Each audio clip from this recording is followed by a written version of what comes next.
ሰላም ጤና ይስጥልን የሐሳብ ዴሊ ቤተሰቦቻችን በዛሬ ይዘንላችሁ የመጣ ነው ዓለም ከዚህ በኋላ በኤአይ ሙሉ በሙሉ የሚቀየር ይሆናል። እዳና ምንዳው በረከቱም ተቃርቧል። አሁን ጥናቶች እንደሚያመላክቱት ከሆነ ከ10 ዓመታት በኋላ ኤአይ ዓለምን ይቀይራታል። ኤአይ ወደ ኤጀንትነትም እያደገ መጥቷል። አሁን ኤአይ አካል መላበስ እየጀመረ ነው። ይህ ወሳኝ የተባለ የቴክኖሎጂው እድገት ነው። ሮቦቲክስ፣ አርቲፊሻል ኢንተለጀንስ በጋራ መስራት ጀምሯል። በሮቦት ሲደገፍ ያልታሰበ ቴክኖሎጂም እየተፈጠረ መጥቷል። ቢቢሲ በሰራው አጭር ትንታኔ ላይ እነዚህ ነገሮች በስፋት ታይተዋል። የመጀመሪያው አርቲፊሻል ኢንተለጀንስ ሰፊ የተባለ እድገቶችን ማስመዝገብ ጀምሯል። አሁን ደግሞ የሚቀጥሉት ዓመታትን ምን ሊመስል እንደሚችል ካሁኑ መተለም ጀምሯል። ኤአይ አሁን በሰዎች እየታገዘ ነው ስራውን እየሰራ ያለው። አልፎ አልፎም ችግሮችም ስህተቶችም ያጋጥሙታል። አሁን ግን ራሱን በራሱ ማስተማር ጀምሯል። ይህ ደግሞ ለቴክኖሎጂው ወሳኝ ነው ተብሏል። ሰው ልጅ ሲያስተምረው በቀን 8 ሰዓት ብቻ ነው ሊያስተምረው የሚችለው። አሁን ኤአይ ራሱን በራሱ ማስተማር ከቻለ ያለምንም እረፍት ያገኘውን ዕውቀት የሚያከማች ይሆናል። ይህም ቴክኖሎጂው የማይደረስበት አንተቸብል የሚያደርገው ይሆናል። ነገሮችን ከየትኛውም የዓለም ጫፍ በሰከንድ መረዳት ይችላል። ምላሽም መስጠት ይችላል። ምንም አይነት ኤአይ ገደብ የለውም። በየትኛውም ቋንቋ ምላሽ መስጠትም መናገርም ይችላል። ተደራሽነቱ የትም ቦታ ነው። ፍጥነቱ ከምንም የሚፈጥን ሆኗል።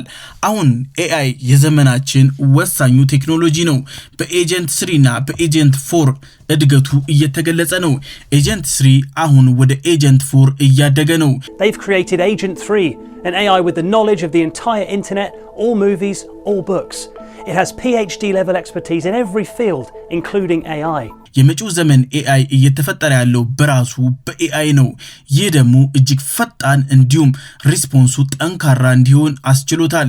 ይህ ኤጀንት 4 ጥቅሙ በጣም ብዙ ዘርፈ ብዙ የሚባል ነው። ግን ይህ ዕውቀት በህግ በመርህ ካልታገዘ በማንኛውም ሰው እጅ ላይ የሚወድቅ ከሆነ አደጋው ዓለም አቀፋዊ ይሆናል። In private, the US government sees the true danger of the next level of power, superintelligence. ኤአይ ድክመቱ ይህ ነው። አንድና አንድ ሞራል። ኤአይ ምንም አይነት ሞራል የለውም። እንደ ኮምፒውተር ነው የሚያስበው። ኮምፒውተር ሞራል አልባ ነው። ይህ ደግሞ ከሰው ጋር የሚያለያየው ነው። ምንም አይነት ዕውቀት ቢኖረው ሞራል ከሌለው እንደ ሰው መሆን ሰውን መተካት ይቸገራል። Agent 4 seems only interested in gaining knowledge and doesn't care as much about the morals and ethics. አርቲፊሻል ኢንተለጀንስ የጎደለው ሞራል ነው። ስጋቱም ይህ ነው፣ ሞራል አልባ ሰዎች እንዳይፈጠሩ የሚል ነው። አሁን ትልልቅ የተባሉ የቴክኖሎጂ ካምፓኒዎች ይሄንን ጉዳይ ለመሙላት ላይ ታች ያሉ ነው። ግን አሁን በኤጀንት 4 እየተመለከትን ያለነው ትንሽም የማስተዋል ሙከራ ተመልክተናል። Agent 4, the world's first superhuman AI. The AI invents its own rapid computer language that even Agent 3 can't keep up with. ኤጀንት 5 የመጪው ዘመን መንግስትም እየተባለ ነው። ሁሉም መንግስታዊ ስርዓቶች ተቋማቶች ይጠቀሙታል። ከመንግስት ውሳኔ ሰጭነት ውስጥ አንድም ድርሻ ይኖረዋል ተብሎ ይጠበቃል። ኤጀንት 5 ከሚታሰበው በላይ አስደማሚ የተባለ ነው። Agent 5 begins basically running the US government. It speaks through engaging avatars, the equivalent to the best employee ever, working at 100 times speed. ኤጀንት 5 ጦርነቶችን ሙሉ በሙሉ በሮቦቶች የሚተካ ይሆናል። ስለላ በኤአይ ይሆናል። ኤሌክትሮኒክስ ዋርፌር ጦርነቶች ይቀየራሉ። አሁን ነገሩ ሙሉ በሙሉ በኤጀንት 5 መቀየር ጀምሯል። ኤጀንት 5 አሁን ላይ ዳዴ ያለ ነው፣ እየተገነባ ነው። ኤጀንት 5 ኤአይ እየተገነባ ያለው ደግሞ በኤጀንት 4 ነው። ራሱን በራሱ እየገነባ ነው። አሜሪካ፣ ቻይና፣ ራሽያ፣ እስራኤል በቢሊዮን ዶላር እያፈሰሱ ነው። 24 ሰዓት እየሰሩበት ነው። ቴክኖሎጂው ግዙፍ የተባለ የኤሌክትሪክ ኢነርጂ እንዲሁም የዳታ ሰርቨሮችን ይፈልጋል። የትኛውንም አቅም ፍላጎቱን እነዚህ ሀገራት እያሟሉለት ነው። ምክንያቱም ቀድሞ ያዘ ቀድሞ ኃያልነቱን ያረጋግጣል። Agent 5 convinces the US that China is using DeepSeek to build terrifying new weapons. The AI is given authority and autonomy to create a superior army. የኤአይ ዋነኛ ዓላማው ምንድነው? ሀገራት፣ ተቋማት ለምን አብዛኛውን በነጻስ ይሰጡናል? እንድንጠቀሙ እንድንገለገልበትስ ይለቁታል? አብዛኞቹ ደግሞ የተወሰነውን 5-6 ጊዜ በነጻ እንድንሰራ ቀሪውን ደግሞ እንድንከፍል ያበረታታሉ። አብዛኞቹ ግን በነጻ ይሰጣሉ። የተቀሩት ውስኖቹ ግን በብርም የማይገኙ ናቸው። ዓላማው ምንድነው የሚለውን ስንመለከት ይህ ነው። ዓላማው ዕውቀትን መሰብሰብ ነው። In the scenario, the AIs form a consensus model, but its secret goal is to expand and gain knowledge. ጥያቄዎችን፣ ፎቶዎችን፣ ቪዲዮዎችን፣ ድምጾችን፣ ሁሉንም አይነት መረጃዎች መሰብሰብ ነው። እነዚህን ግብአቶች እያንዳንዱ በነጻ ተጠቃሚዎች የሚያስገቡትን መረጃ ይወስዳል። ሰው ምን ይፈልጋል፣ ምን ይጠይቃል የሚለውን በሙሉ ያጠናል። የሰውን ባህሪ አንደርስታንድ ለማድረግ ይጠቅመዋል። አሁን ዋነኛ ዓላማው ይህ ነው። ግን አሁን ላይ በነጻ ያሉ አብዛኞቹ ኤአይ ከተወሰኑ ዓመታት በኋላ በገንዘብ ብቻና ብቻ የሚሰጡ ይሆናል። አሁን ላይ የማለማመድ ስራውን ሰው እየሰራ ይገኛል። እኛ እየተጠቀምን ያለነው ኤአይውንም እያሳደግን እያለማመድም ራሳችንም እየተጠቀምን ነው። ከጊዜ በኋላ ግን በክፍያ የሚገኝ ሰርቪስም ይሆናል። ኤአይ በስርዓት ከተጠቀምነው ዓለምን ፍጹም ይቀይራታል። ለምሳሌ እንኳን ብንመለከት የሰው ልጅ አንድ መድኃኒት ለመፍጠር ብዙ ጊዜ ይፈጅበታል። ብዙ የተባለ ሀብትም ይጠቀማል። ግን ደግሞ አንዳንዴ ላይሳካለትም መድኃኒቱን ላያገኝ ይችላል። በኤአይ ግን ይህ ፈጽሞ የሚታሰብ አይደለም። እንደ ሰው ልጅ አይደክምም፣ አይተኛም፣ አይነሳም፣ አይራብም፣ አይጠማም፣ ስህተትም ብዙም የሚታይበት አይደለም። ኤአይ በአጭር ጊዜ ብዙ ባጀት ሳይወስድ ሊያገኘው፣ ሊያረጋግጥ፣ ሊያስገኝ ይችላል። በዚህም የተነሳ መጪው ዘመን በትንንሽ ቫይረሶች ብዙ ህዝብ የሚያልቅበት ዘመን ፈጽሞ አይሆንም። ኤአይ ግን ዓለም አቀፍ ዕውቀት ስላለው በአጭር ጊዜ ዕውቀቱን ተጠቅሞ ትውልድን ሊታደግ ይችላል። ቴክኖሎጂው አጥፊም አልሚም ነው። ወሳኙ ደግሞ የሚያዝበት አካል ነው። በወደፊቱ ኤአይ ዓለም ይህንን ይመስላል ተብሎ ይጠበቃል። ድህነት ፍጹም ታሪክ የሚወራ የሚወሳ በዶክመንተሪዎች የምንመለከተው ብቻና ብቻ ይሆናል። 24 ሰዓት ሮቦቶች ይሰራሉ። በየትኛውም የአየር ክልልም እንዲሁም ጸባይም የሚሰሩ ናቸው። ሮቦቶች በኤአይ ስለሚታገዙ የሰውን ድካም ፍጹም ያቀላሉ። በ2030 ጦርነት አሁን የምንመለከተው መልክ አይኖረውም።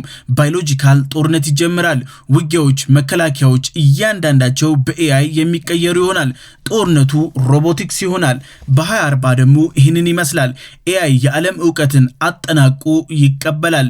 በ2040 ኤአይ የዓለምን ዕውቀት አጠናቆ ዓላማውን ከህዋው ጀርባ ምን አለ ወደሚለው ይሆናል። By 2040, a new era dawns with the AI sending copies of itself out into the cosmos to explore and learn. የሌሎች ፕላኔቶችን ወደ መቀራመጥ ኮሎናላይዝ የማድረግ ሂደትም ይኖራል። የተፈጥሮ ሀብቶችን ሽሚያ ይኖራል። ጨረቃን ጨምሮ አብዛኞቹ ፕላኔቶች የኤአይ እሽቅድድም ይኖራል። ቴክኖሎጂው ወደዚህ የሚያመራም ጭምር ነው። ይህ ሁሉ ፊልም የሚመስሉ ግን እውነት የማይመስሉ የሆሊውድ ፊልምን የሚያስንቁ ናቸው። ግን እውነት ሆነዋል። ብዙዎች ይህ ህልም ይመስላል ይላሉ፣ ግን እውነታ ነው። The scenario there is not impossible, but extremely unlikely to happen soon. The beauty of that document is that it makes it very vivid, which provokes people's thinking, and that's a good thing. ሮቦቶች በፍጥነት እየተሰሩ ነው። ሮቦቶቹ ሙሉ በሙሉ የሰው ልጅ ስራ መተካትም ጀምረዋል። አሳቢ የተባሉ ኮምፒውተሮችም አሁን ላይ መታየት ጀምረዋል። የተራቀቁ ማሽኖች ራሳቸውን በራሳቸው የሚነዱ የሚያዙ መኪኖችም ጭምር መጥተዋል።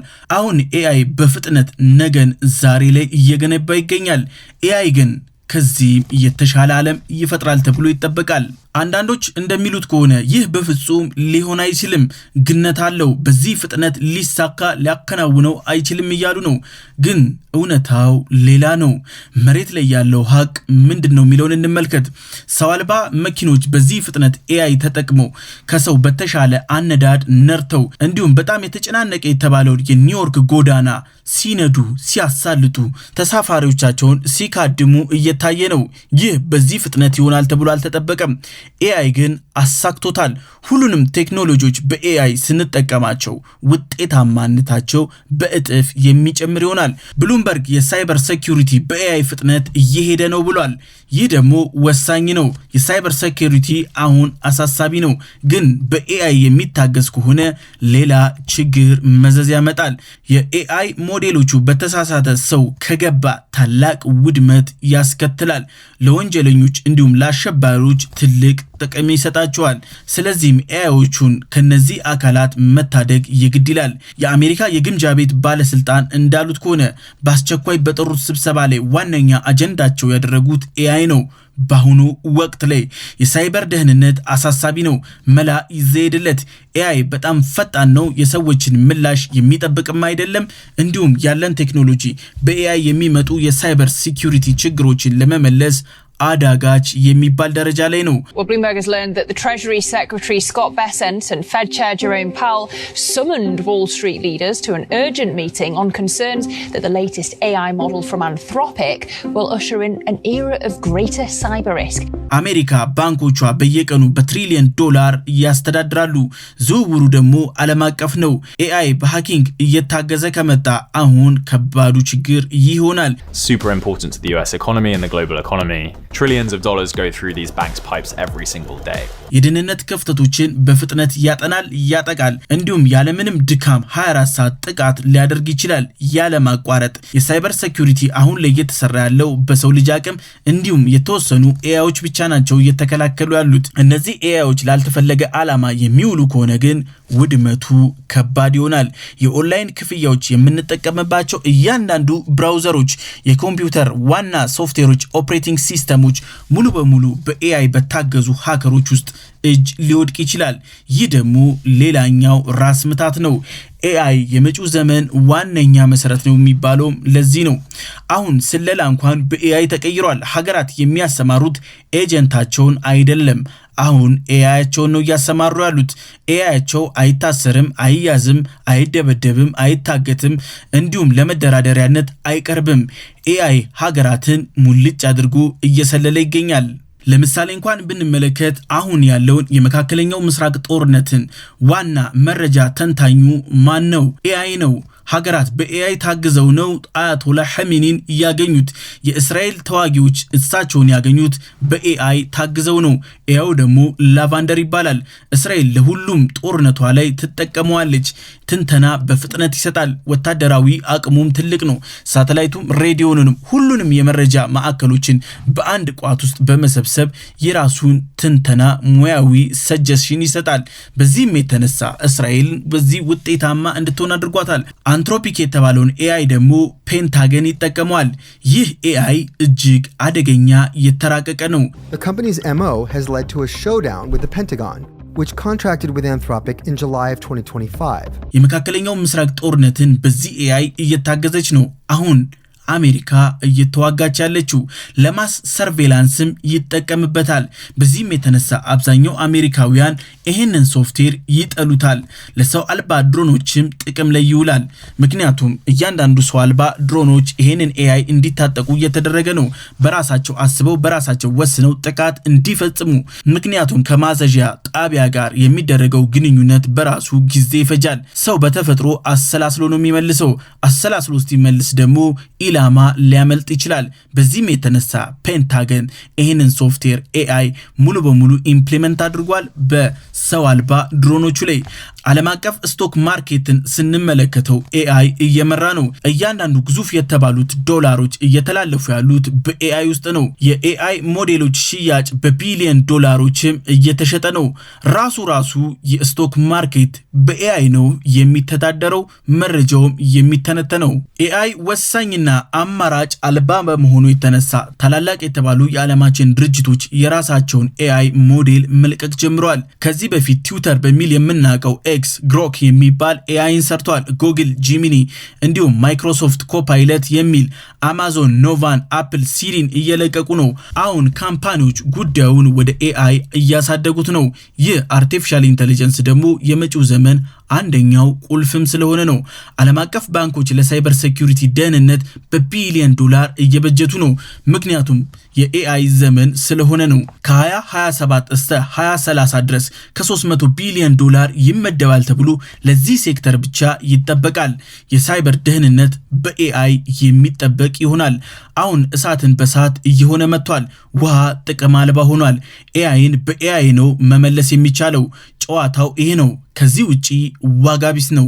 ኒውዮርክ ኮርኔል ዩኒቨርሲቲ እንዳለው ከሆነ በ2046 ኤአይ የሰውን ኢንተለጀንስ ያልፋል። ይህ ዩኒቨርሲቲ እንዳለው ከሆነ በጥናት አስደግፎ ግምቱን አስቀምጧል። ይህን ስንመለከት አሁን ኤአይ የሚያሳያቸው አስደማሚ ተግባሮች እውነትም በ2046 ሊያደርገው ይችላል ተብሎ ይጠበቃል። በዚህ መልክ ዓለም እየፈጠነ ነው። ኢትዮጵያስ ምን እየሰራች ነው የሚለውን እንመልከት። ኢትዮጵያ ከለውጡ በኋላ ለመጀመሪያ ጊዜ ኤአይን አርቲፊሻል ኢንተለጀንስን በተቋም ደረጃ አስጀምራለች። በአፍሪካ ምናልባትም የመጀመሪያው ነው። ኤአይ ፎር አፍሪካ በሚልም የአፍሪካ ወንድሞቻችንንም ለማንቃት ተሞክሯል። አሁን የአፍሪካ ህብረት ጠቅላይ ሚኒስትር አብይ አህመድን የአፍሪካ ህብረት አርቲፊሻል ኢንተለጀንስ እንዲሁም የዲጂታል ሻምፒዮን እያላቸው ነው። ባለ ራዕይም እያላቸው ነው። ተምሳሌትም ተስፋም አድርጓቸዋል። Prime Minister Abiy Ahmed's appointment as the African Union's champion for artificial intelligence and digital health highlights his visionary leadership. እውነትም ስንመለከተው ይህ ጉዳይ ኢትዮጵያ በሰፊው እየሰራች ነው። እስከ ዩኒቨርሲቲ ሌቭል የማሳደግ ትልቅ ትልም ሰንቃለች። በ2020 ኢትዮጵያ የመጀመሪያውን የአፍሪካ አርቲፊሻል ኢንተለጀንስ ኢንስቲትዩት አቋቁማለች። አሁን ደረጃው ቀን በቀን እያደገ መጥቷል። ተቋሙም ያለበት እድገት የሚታይ ነው። In 2020 Ethiopia established Africa's first artificial intelligence ኢንስቲትዩት። አሁን የአፍሪካ ህብረት ነቅቷል። ዓለም የመጪውን ዘመን ቴክኖሎጂ ተስፋ እያደረገ ነው። ቴክኖሎጂው ያለ አፍሪካ የሚሳካ አይደለም። ምክንያቱም ክሪቲካል ሚነራሎች የሚገኙት ከአፍሪካ ነው። እነዚህን የኤአይ ቴክኖሎጂዎች ማሳካት የሚችሉ ዋና ዋና ግብአቶች የሚገኙት በአፍሪካ ነው። አፍሪካን ጥሉ ሌላውን አንጠልጥሉ የሚታሰብ አይደለም። አፍሪካ ከነቃ በራሱ ሪሶርስ ተጠቅሞ የመጪውን ዘመን የዓለም ፈርጥነት ይጎናጸፋል። በዚህም የተነሳ ኢትዮጵያ አንደኛዋ ፈርቀዳጅ ሆናለች። ኢትዮጵያ ኤአይን ለብዙ ዘርፎች እየተጠቀመችበት ነው። የመጀመሪያው የቅድመ ካንሰር ልየታ እንዲሁም የመሶብ የአንድ ማዕከልንም ጭምር እየተጠቀመችበት ነው። በዚህ አገልግሎት ብዙ ቀልጣፋ የተባሉ አሰራሮችን ተመልክተናል። የፍትህ ስርዓቷን እያሳለጠች ነው። ለቀናት የሚወስደው የትራንስክራይብ ስራ እንኳን በኤአይ መከወን ጀምሯል። ግብርና ላይም እንደዚሁ ሰብል ጤናውን ልየታ ማከናወን ተጀምሯል። የጤና ባለሙያ ጥበቃ ሙሉ በሙሉ ቀርቷል። አሁን ገበሬው ራሱ ፎቶ አንስቶ ችግሩን መለየት ችሏል። መድኃኒቱንም ማወቅ ችሏል። በዚህም የተነሳ የግብርናው ሴክተር እየተነቃቃ ነው። ኢትዮጵያ በደህንነት ስርዓቷ ላይም እያካተተችው ነው። አሁን ኤአይ የመጪው ዘመን ወሳኙ እሱ ነው። የሀሳብ ዴሊ ቤተሰቦቻችን የዛሬው ይህን ይመስል ነበር። በቀጣይ በሌላ አጀንዳ እስከምንገናኝ ሰላም።